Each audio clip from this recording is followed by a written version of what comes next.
ચાલો તો નમસ્કાર મિત્રો, તો ફરીવાર સ્વાગત છે તમારું એજ્યુસ્ટેશન ગુજરાતી નામની યુટ્યુબ ચેનલમાં। તો હવે વિદ્યાર્થી મિત્રો, જે નીટ 2024 પર વિવાદ ચાલી રહ્યો છે મુજબ વાત કરીએ તો જે સુપ્રીમ કોર્ટે 11 જુલાઈએ જે આજે સુનાવણી હતી, હિયરિંગ હતી, જે પોસ્ટપોન્ડ કરી હતી અને 18 જુલાઈ કરી હતી, તો ફાઇનલી 18 જુલાઈએ સુપ્રીમ કોર્ટનો શું નિર્ણય આવ્યો છે એ બધાની જ ડિટેલમાં માહિતી આપવાનો છે। શું કાઉન્સેલિંગ શરૂ થઈ જવાનું છે કે નહીં એના મુજબની અત્યારે આપણે ચર્ચા કરવાના છે। તો વિદ્યાર્થી મિત્રો, સંપૂર્ણ ડિટેલમાં હું માહિતી આપીશ, તો વિદ્યાર્થી મિત્રો વિડીયોને પૂરેપૂરો જોજો। અને જો તમે ચેનલ પર પહેલી વાર આવ્યા છો અને ચેનલને સબસ્ક્રાઇબ નથી કરી તો જલ્દીથી ચેનલને સબસ્ક્રાઇબ કરી દેજો।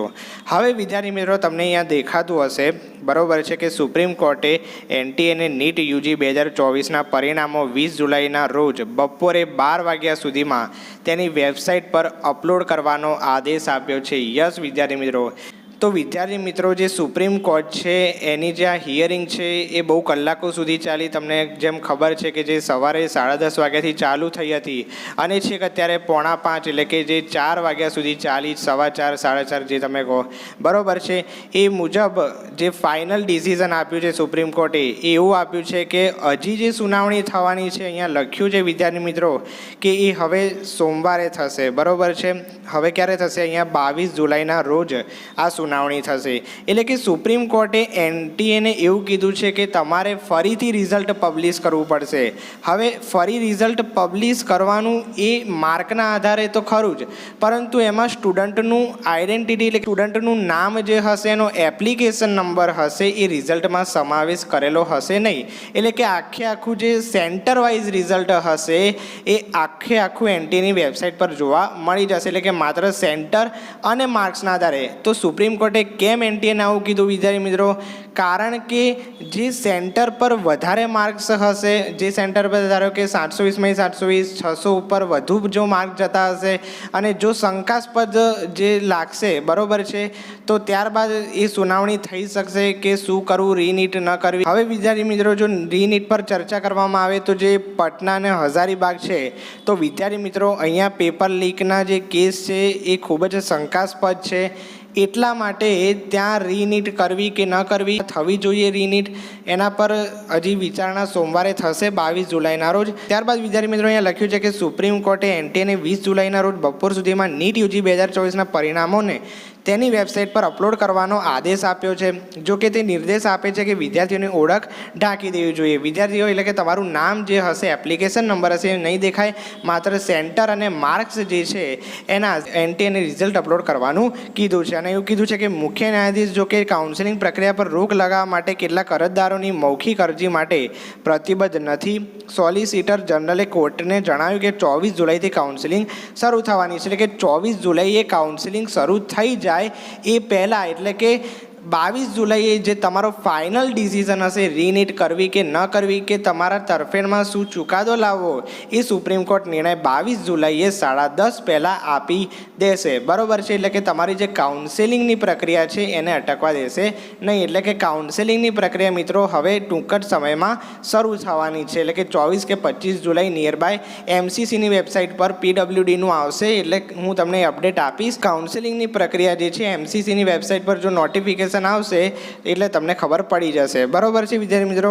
હવે આગળ કેટલાક કિસ્સાઓ જોઈએ કે આપણે શું ચર્ચાઓ કરી હતી। ત્યારબાદ અહીંયા જોઈએ તો અમે 22 જુલાઈના રોજ 10:30 વાગે નીટ અરજીની ફરી સુનાવણી કરીશું। સુપ્રીમ કોર્ટ કહે છે કે તે સોમવારે એટલે કે 22 જુલાઈના સવારે 10:30 વાગે નીટ અરજીની સુનાવણી ફરી શરૂ કરશે। એટલે કે સોમવારે વિદ્યાર્થી મિત્રો તમારો ફાઇનલ નિર્ણય જે છે એ આવી જશે।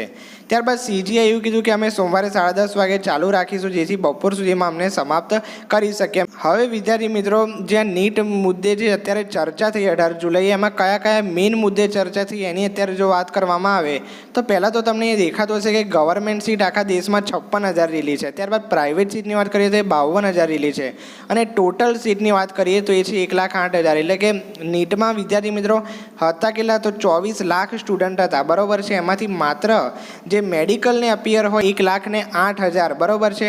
હવે એમાંથી જે સુપ્રીમ કોર્ટને પિટિશન આવી એમાં રીનીટની કેટલી હતી અને નો રીનીટની કેટલી હતી, કે એક સ્ટુડન્ટ કહે છે કે રીનીટ થવી જોઈએ અને બીજા કહે છે કે રીનીટ ના થવી જોઈએ। તો એવા હતા 255, તો એવા હતા 254 જેટલા અને રીનીટવાળા હતા 131 જેટલા। ત્યારબાદ વિદ્યાર્થી મિત્રો આઈઆઈટી મદ્રાસ પર ચર્ચા કરવામાં આવી, એટલે કે જે આઈઆઈટી મદ્રાસના ડાયરેક્ટર ગવર્નિંગ બોડીના જે એનટીએના સભ્ય હતા, બરાબર છે, તો એના મુદ્દે અહીંયા ચર્ચા કરવામાં આવી હતી. ત્યારબાદ ત્રીજું કહેવામાં આવ્યું હતું કે જે ટોપર્સ જે છે એ બધા જ રાજ્યોમાં એક સમાન જ છે, એટલે કે લખનઉમાં 4, હરિયાણામાં 4, બિહારમાં 7, રાજસ્થાનમાં 19, ગુજરાતમાં 6 જેટલા, બરાબર છે. એટલે કે પહેલાં જે ચર્ચા થઈ, જે ટોપર્સ જે બધા બહાર પડ્યા હતા કે એક જ સેન્ટરના હતા, બરાબર છે, એના વિશે. ત્યારબાદ અહીંયા આગળ જોઈએ તો સીજીઆઈ એટલે કે જે સુપ્રીમ કોર્ટના જે જજ હતા એમણે એવું કીધું કે અમને 720માંથી 720 માર્ક્સ મેળવનારા 67 વિદ્યાર્થીઓ વિશે જણાવો. ત્યારબાદ એસજીએ એવું કીધું હતું કે પુનઃ પરીક્ષા પછી તેમની સંખ્યા ઘટી ગઈ છે.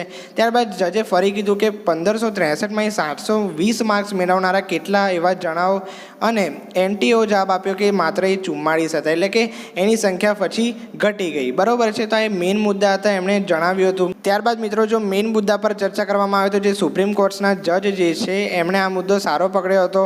તો એમણે એવું કીધું હતું કે 61 વિદ્યાર્થીઓને 720માંથી 720 માર્ક્સ મળ્યા છે, તો શું ટોપ 100 કેન્દ્રમાં પરિવર્તનના કિસ્સાઓ છે? અમને જણાવો કે 24 લાખમાંથી કેટલા વિદ્યાર્થીઓએ તેમના કેન્દ્રો બદલ્યા છે. ત્યારબાદ એનટીએ કીધું કે આ પરીક્ષા કેન્દ્રો માત્ર વર્તમાન રહેઠાણ અને કાયમી રહેઠાણના આધારે આપવામાં આવે છે, એટલે કે કેટલાક વિદ્યાર્થીઓએ જે સેન્ટર હતા વિદ્યાર્થી મિત્રો એ બદલ્યા હતા, એટલે કે ગુજરાતના, હરિયાણામાં, બિહારમાં એવી રીતે જતા રહ્યા હતા, બરાબર છે, સેન્ટર બદલ્યા. તો એના આધારે આ ફરીથી રિઝલ્ટ પબ્લિશ કરવાનું છે જે શનિવારે, બરાબર છે. તો એના આધારે પણ કીધું એનટીએ એટલે કે એનટીએને સુપ્રીમ કોર્ટે. ત્યારબાદ સીજીઆઈએ તો આ ફક્ત બંને વચ્ચે તો એકવાર નોંધણી થઈ જાય પછી તમે કેન્દ્ર બદલી શકતા નથી એવું એનટીએને પૂછ્યું હતું, બરાબર વિદ્યાર્થી મિત્રો. ત્યારબાદ આગળ જો ચર્ચા કરવામાં આવે તો એનટીએ એવું કહે છે કે કેટલાક વિદ્યાર્થીઓ કરેક્શન વિન્ડોમાં કેન્દ્ર બદલી નાખે છે પરંતુ સંપૂર્ણ માહિતી ઉપલબ્ધ નથી. ત્યારે જજે એવું કીધું કે તો તમારી પાસે મૂળ કેન્દ્ર અને બદલાયેલા કેન્દ્રની વિગતો નથી.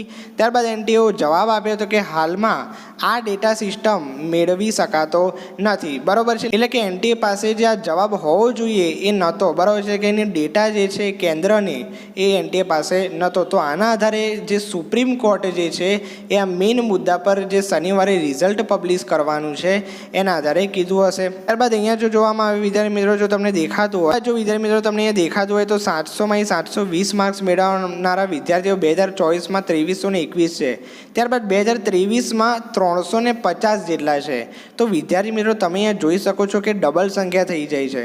ત્યારબાદ અહીંયા જોવામાં આવે તો 650થી 700 વિદ્યાર્થીઓ જે માર્ક્સ લાવવાળા છે 2024માં 27,885, એટલે કે નિયર બાય 28,000, અને 2023માં માત્ર 6,939, બરાબર છે. 2022માં તો એનથી ઓછી સંખ્યા હતી. એટલે કે વિદ્યાર્થી મિત્રો 2023 કરતાં જો વાત કરવામાં આવે તો 2024નું પેપર જે છે એ હાર્ડ હતું, તો પણ આટલી સંખ્યા કેમ વધારે છે એનો જવાબ પણ એનટીએ પાસે માંગવામાં આવ્યો છે. તો વિદ્યાર્થી મિત્રો આ બધા જ પ્રશ્નો પર જો ચર્ચા કરવામાં આવે તો એ બધા જ પ્રશ્નો પર એનટીએ પાસે જવાબ માંગવામાં આવ્યો છે કે શનિવારે ફરીથી રિઝલ્ટ પબ્લિશ થવાનું છે, અને એ સેન્ટર વાઇઝ અને માર્ક્સના આધારે, એટલે કે તમારું કોઈ નામ કે રોલ નંબર કે એપ્લિકેશન નંબર કશું જ નહીં આવે, માત્ર સેન્ટર અને માર્ક્સના આધારે, એટલે કે ખબર પડે કે કયા સેન્ટર પર આ શંકાસ્પદ મામલો થયો છે, બરાબર વિદ્યાર્થી મિત્રો. એટલે હવે તમારે કાઉન્સેલિંગની તૈયારી રાખવાની છે. એ 25 જુલાઈએ શરૂ થઈ જશે મારા ખ્યાલથી, અને સોમવારે જે છે ફાઇનલ ડિસિઝન આવી જશે, એટલે કે તમારે કોઈ ચિંતા કરવાની છે નહીં. ડિસિઝન સોમવારે 10:30 પહેલાં આવી જવાનું છે. તો વિદ્યાર્થી મિત્રો વિડીયો અહીંયા સમાપ્ત કરીએ છીએ. જો તમે ચેનલ પર નવા હોય તો ચેનલને સબસ્ક્રાઈબ જરૂરથી કરી દેજો. આવી જ નવી લેટેસ્ટ અપડેટ કાઉન્સેલિંગ રિલેટેડ અને નીટ રિલેટેડ આપતો રહીશ. તો વિદ્યાર્થી મિત્રો વિડીયો અહીંયા સમાપ્ત કરીએ છીએ. મળીએ છીએ આવા નવા વિડીયો સાથે. ત્યાં સુધી ગુડ બાય, થેન્ક યુ.